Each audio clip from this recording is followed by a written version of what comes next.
Many people say that they want to write a book, yet 9 out of every 10 people who start writing a book never finish it, leaving one of their biggest dreams unfulfilled. So, what is it about the 1 in 10 people who do finish writing their book? What do they have, and what drives them to complete their books, their plays, and their songs?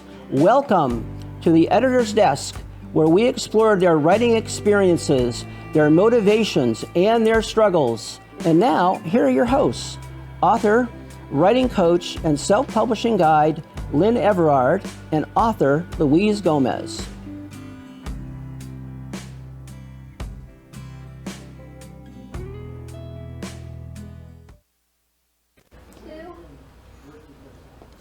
Good evening from almost sunny South Florida. I was going to say, it's not sunny today. It's not sunny today. You're watching the Editor's Desk, and my name is Lynn Everard. Hi, everybody. Louise Gomez. And have a special guest today that we're excited to talk about. Absolutely. Louise, you know that old saying that says what you don't know can't hurt you? Yeah. Do you have a revised edition of Well, it? I think as we talk about the book that our guest is going to share, yeah, there's things that are happening in our world that we don't know, but they're still hurting all of us. I agree. I mean, this book, Stuck in Traffic by Frank Ruffolo, I'm almost complete with it, and it hit me like a ton of bricks in the sense where precisely what you're saying. Most people don't know what's going on about human trafficking. Most people have no clue, and it's hurting all of us, and it really is. And you know, I am an advocate for children. I sit on the board of directors for Kizuna CPR Child Parent Reunion. I've lobbied in DC. I actually was there when they finally passed House Resolution 3212, which is International Child Abduction Prevention. And I've worked with my brother for years. He's actually gotten The Hague approved in Japan through his tireless work. And so this is something that is near and dear to me. And this book, we're going to have to introduce Frank so he can tell us and answer a lot of questions that we have, because I know this is something that is also near and dear to your heart. We've spoken about it. Absolutely. Yeah, as a survivor of abuse and someone who works with survivors of abuse, this book has hit me really hard. Yeah. It has hit me really hard. So let's introduce Frank Ruffolo. Thank you so much for being on the show. Thank you for having me. It's a pleasure. Yeah, you know, I know you've written a lot of books, but this one we really want to talk about, Stuck in Traffic. It has really impacted me. First of all, it's right here written, the story base is right here in Florida, so I kind of feel like, okay, did this happen? Is this real? Is this, like, where did this info come from? Is it intel? Is it just information that you share with us? Like the storyline. The book was written sort of backwards. Okay. I wrote the screenplay first. The screenplay was, my co-writer in the screenplay did all the legwork to get all the information. She did all her interviews and got the information from people who actually escaped the trafficking situation. And the book is a fictionalized account of what actually happens to people that get caught in human trafficking. And 9 times out of 10 that you never see them again. Wow. There's a number on the back of the book that you share about how many people are stuck in traffic right now. 28 million in the world are stuck in trafficking, and the United States is the largest market for this scourge on society. I mean, 28 million, that's a lot. That's hard to wrap your brain around. Yeah, I mean, right? If you think the population of Florida is only 13 million, so you're looking at 2 Floridas. Wow. Are stuck in trafficking. And trafficking does not just include, a lot of people think human trafficking, well, you know, they grab people that have for sex. It's not just sex. It's the old time forced labor. Yep. It's of course sex. It's for ritual sacrifices. It's which is very hard to believe. And it's for, and the second most is for organ harvesting. Yes. When I read that in here, I was like, wow, I heard of that, but it's not something that's ever on mainstream media news. So it's like we hear it from like underground news or Telegram, or we hear it, you know, from other ways of getting information, because none of this is ever going to be on mainstream media. So it takes people like you to raise awareness. And so everybody gets to read this, so they know what is going on in the world. So They should read the book just to let them, just so they truly know and realize what human trafficking entails.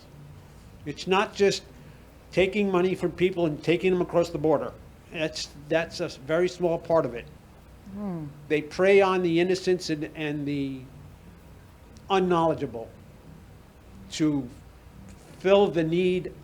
It's basically money driven, to fill the need for money driven, for the people that want that type of release. And if I'm not mistaken, I know part of this in the story, a family in, let's say, somewhere in Asia, they decided they were going to let their child go, do they really believe that their child is going to work in an honorable profession and send the money home? They're fooled to think that, you know, United States streets are paved with gold. You can go there, you can make your own, you know, you get a job, make something of yourself. So they prey on those people that are in unfortunate circumstances, that want to give hope to maybe a younger person or their family or something like that. And they actually pay these people. Yeah. And they put their children in situations where they think they're going to end up with a job. Sometimes they get a job, but it's forced labor. Sure. Where they're stuck doing, you know, they're stuck being, you know, either picking fruit or working for somebody, you know, like, you know, and they're in horrible conditions and they can't get away. It's almost like indentured servant. And then some of them are just taken for sex trafficking or organ harvesting. You never see them again. Wow. So Frank, what drew you into the story? What drew you into being part of the writing the novel? Because work like this is not something people do as a hobby. Yeah. No. Right? This has to come from the heart, or it doesn't come from anywhere. No. So what drew you into this? Well,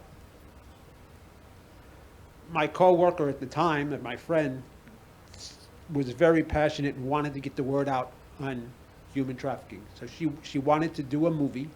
She was hoping to get Ashton Kutcher involved because he's very into exposing human trafficking. Yeah.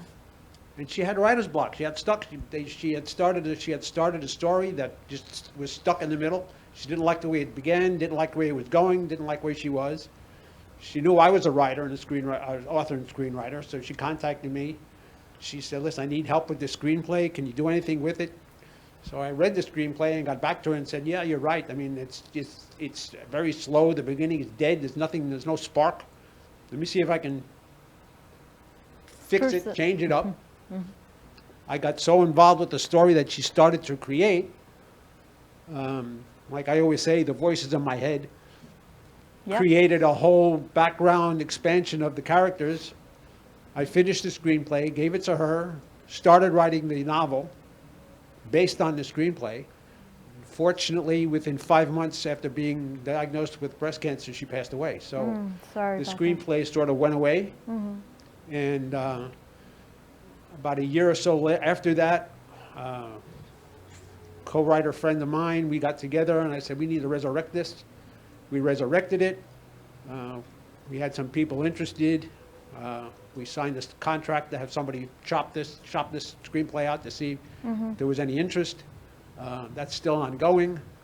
We're now working with a producer and an assistant who really likes it and wants to get the story done. So we're in a rewrite phase right now, and that's where we are. We're with the book. That's amazing. There's so many. I know Lynn is affiliated with a lot of different organizations of people who want to share their story, and they want these things to be known because they have actually been able to escape, or to somehow, I don't know if escape is the right word, or leave that that life that they had. Escape is the right word. Yeah, so there's just so many, it's really about raising awareness, because like I was saying, when I was going to DC, Senator Chris Smith is champion for human rights for children throughout the world. And no, from my experience, he knows all the stories, but a lot of times they say their hands are tied. You know, I know, like, for example, in Brazil, one of the children from a famous case from David Goldman, they finally, Senator Lautenberg was able to implement sanctions. Within a day, they returned the child. So it takes a type of dedication, enforcement for people to really enforce things, sanctions, or, you know, hit them where it hurts, right? In the pocketbook. But the main problem is the human trafficking industry generates a lot of dollars, Yeah. black market dollars. Oh, yeah. And that black market dollar finds its way into pockets of people that's supposed to be for our interest and not against our interest. So a lot of times, a lot of words are said, Yeah. but a lot of deeds are not done. Right. They say one thing and unfortunately don't comply with what they're saying. You know, and the other thing is, some of these people who escape, to bring them back into society, what type of, like, a trauma they have experienced, and a whole new type of, I don't know, reprogramming would be necessary. Like, there needs to be a whole system in place. Sure, because there's a stigma on a lot of these people that they don't want to say anything. Right. I mean, would you?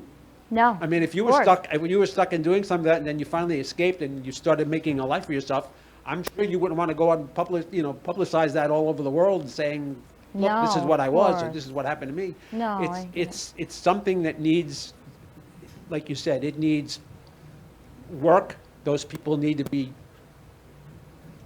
There does seem to be a growing number of people who are survivors of abuse, who are coming forward and sharing their story. And that needs to be done.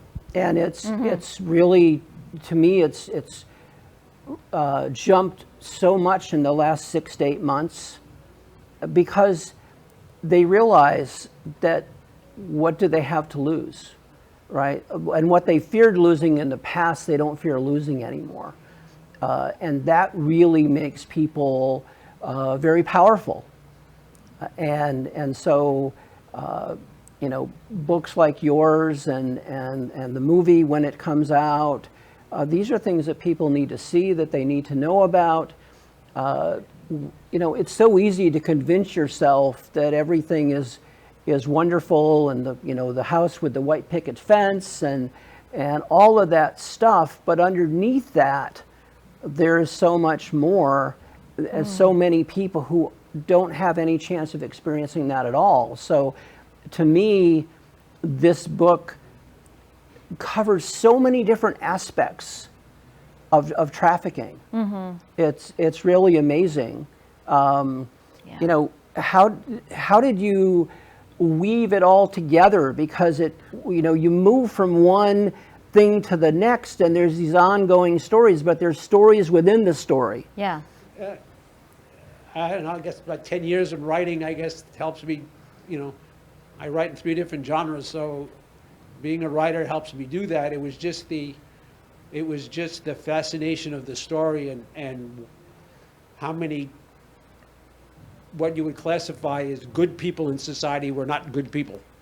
And they put forth a fake front to hide what they were actually doing. So I had to weave that into the story to make it more believable, I would guess, even though it's an unbelievable story. So it's... Yeah, you did a great job at that. Thank you. Especially when I was reading the part about the organ harvesting, how they were doing that with the specific candidates. I was to me, I never thought of that until I read it, and I said, well, that makes sense why people would do that. But it's just a black market. I mean, there's a black market for everything. Yeah. I mean, Yeah. people don't want to, if you go on a regular organ harvesting, if you need an organ and go on a list, it could take months and months and months. You may not ever get right. what you need. So, supply, capitalism at its worst, supply and demand. Give us the money and we can supply you what you need. Unfortunately, the people don't ask where they're getting it from. Wow. One of the things that I saw in the book that really brought the realism into it was the idea that some of the people that we would call the pillars of the community Yeah. are actually using that status Yep. to hide what they're doing. Yeah. And because who would question a rabbi or a priest or a Judge. minister? Right. Or a district Right? attorney or police officer. Yes, people who were taught to respect them. We're taught to honor them. We're taught, and then they violate that. Right. By- It's a perfect cover. Right. Exactly. And this is happening. I mean, people may read the book and say, well, he made a story. That doesn't really happen. Yeah, well, wake up, people. Yes. Wake up. This is really yeah. happening, Yeah. My favorite saying is, this generation is the dumbest generation since Noah. Wow. So, Well, we've part of our mission for the show is to, help people to read and write Yeah. and get out of their phones. Get off of their screens and experience life for real, like not just in what you can see on that little light that's in front of you all the time. The attention span, I believe, each generation gets shorter. This latest generation is nothing but 4-minute sound bits. It's what can I get in 4 minutes, and where can I find the next 4 minutes? It's and we're living with blinders on. It amazes me sometimes. Unfortunately, technology has cultivated that type of society because of that's how with social media, right? Everybody wants everything instant, Right. so it's just part of. So that's I tend to write. That's why I tend to write my books that encourage the person to keep reading. I don't like to write long chapters. I like space between my writing. I like to leave a cliffhanger at the end of the chapter to make the reader want to go to the next chapter. Yes, yes. And in fact, on one of my other books, I left a cliffhanger at the end of the book that I received so much response saying, hey, wait a minute, you can't do that. I mean, you ended this series with a cliffhanger. You got to finish this. So I now have gone to write. I'm currently writing a book to solve the cliffhanger on my last book. So it's amazing. How many books have you written? Written or published? Oh, published, I should say. 10. 10 published books. Okay. I've written 16. Oh, okay. So are you in the process of Those getting are them? all in In the process the of process. My wife Christine is the editor, so it's it averages about one a year because it takes way the heck longer time to edit than it does to write it. So Wow. Yeah. it takes about 5 weeks to write it and about a year to edit. So But that's good. You have teamwork, working together. yeah, Makes so teamwork. I've got 6 more books in the works, and one of those books is a completely different genre that I haven't even written yet. It's a historical fiction. So Oh, nice. Wow, amazing. So there's a section in the back of the book that talks about what different people are doing. So doing now after the story, after the book. And Right. so clearly this is based upon real events, even if it's not talking about those real events and the detail of those events, right? So how did, so where did some of these stories come from, right? Like the storylines in them, there were people that you must have had contact with that provided some of that Okay. information. The original writer of the screenplay, Rose Warner, Okay. had all the contact, she did all the contact information and got the basic incidences of what happens in the book. She created the characters, because I took all the characters from the screenplay. And the screenplay was based on what she learned from what the people experienced and how they experienced it. So what I did is I took that screenplay and expanded, because screenplay doesn't have the backstory. It doesn't have the backstory of the characters, doesn't have, where they came Right. from, how they got here, Sure. what what happened in between scene 1 and scene 4. So I expanded the 80-page, 90-page screenplay to the 250-page book. So it's my experience in writing, I would guess, that really expanded that storyline. I mean, like I say, the voices in my head never stop. So it's. So she must have been passionate about this. Oh, she was very passionate. She was very passionate about human trafficking. She was very passionate about the corrupt judicial system and that perpetuates human trafficking. And like I said, she really wanted Ashton Kutcher to get this movie out. And fortunately, that didn't happen. So you're helping her leave the legacy of it. We're helping her lead the legacy. Yeah, it right. is a beautiful thing for you to be able to do that, because it sounds like something like that, to get that intel and to want to do something about it, that's labor of love, you know. So I don't know how long it took her to get all the information. I know she was talking about that for years, that she wanted to do that. wow, And she was compiling information, sure. and unfortunately her life was cut short, and now we're just trying to bring her legacy to the forefront. That's amazing. Yeah, it really is. It's such a powerful thing and such a beautiful thing at the same time, and it's almost a contradiction to call it a beautiful thing when it's exposing such ugliness in the world. But it's beautiful in the sense that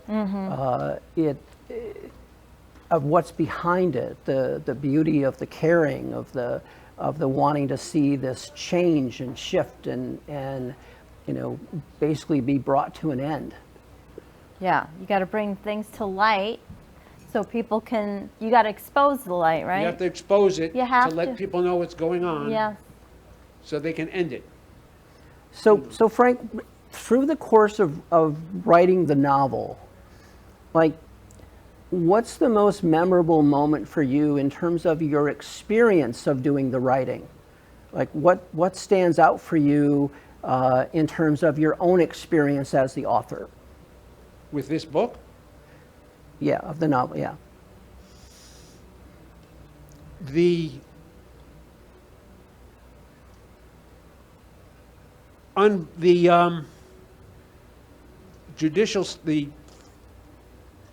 fallacy and corruption in the judicial system, which Wow.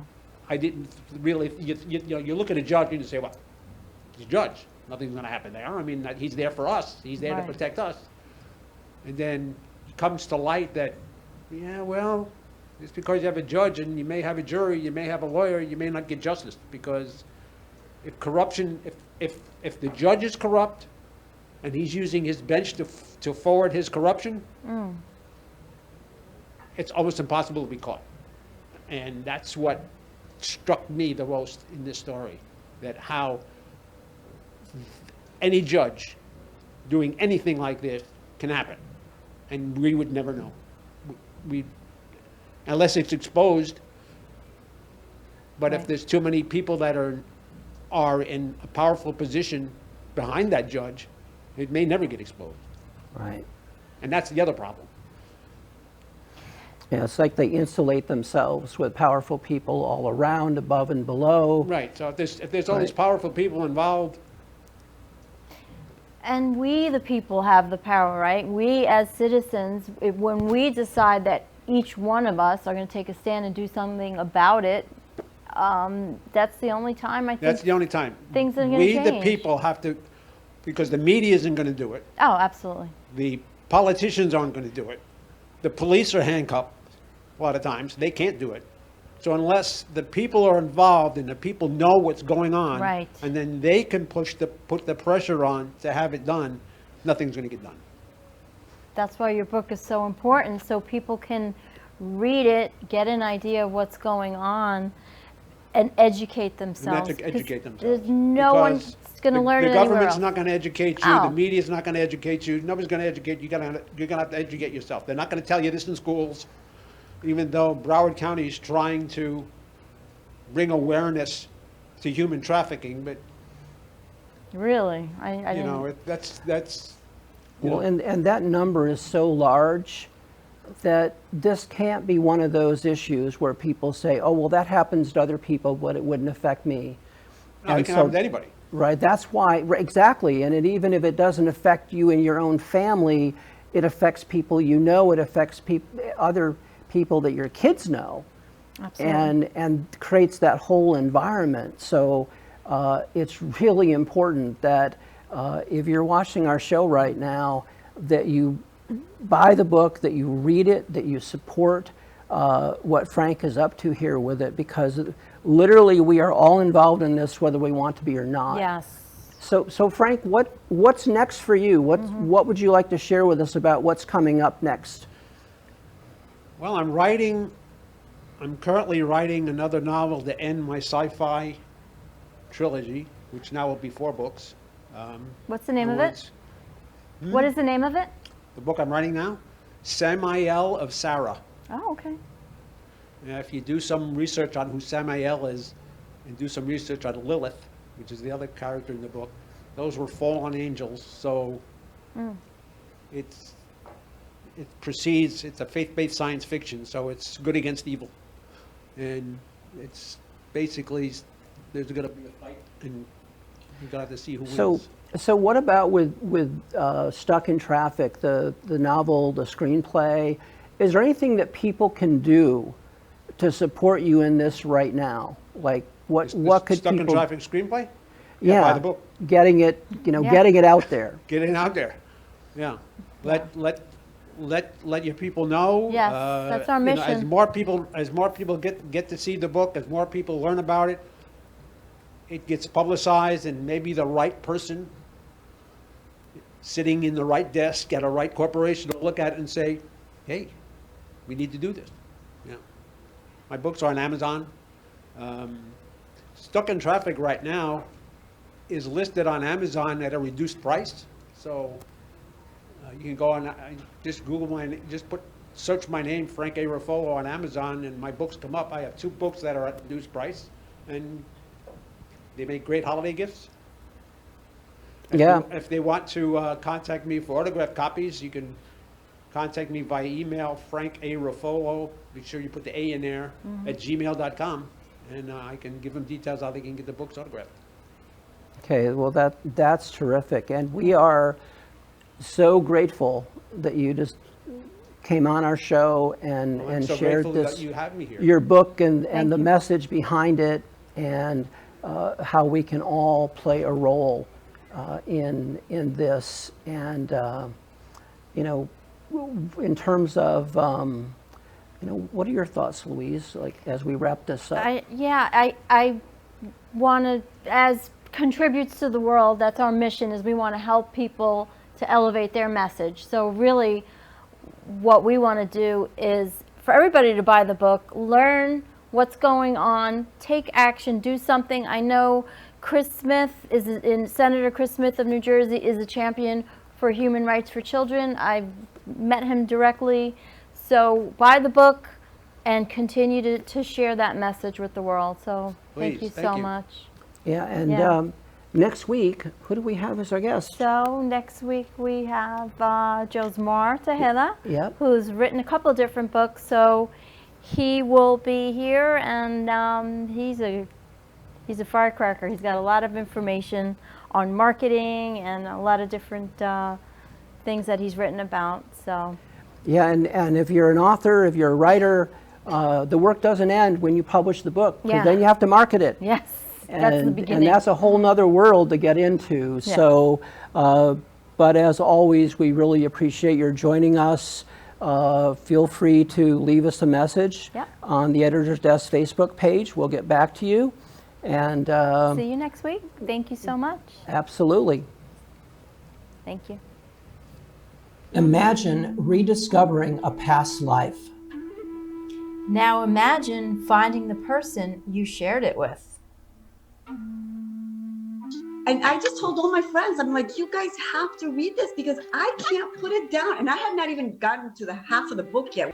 We are Lynn Everard and Louise Gomez, and we are the authors of the book, The Reuniting of Two Past Lives and the Unveiling of the 12 Sacred Lessons. We invite you to purchase the book and discover the magic.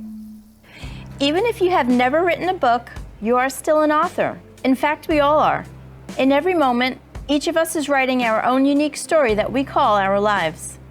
Because many of us are, as in the lyrics of the Dan Hill song, Sometimes When We Touch, writers still trapped within our truth. If this is you, why not start writing your thoughts in a journal? It will help you get your truth on paper and could just be the start of your own book. And don't forget to join us here every week for the next edition of The Editor's Desk.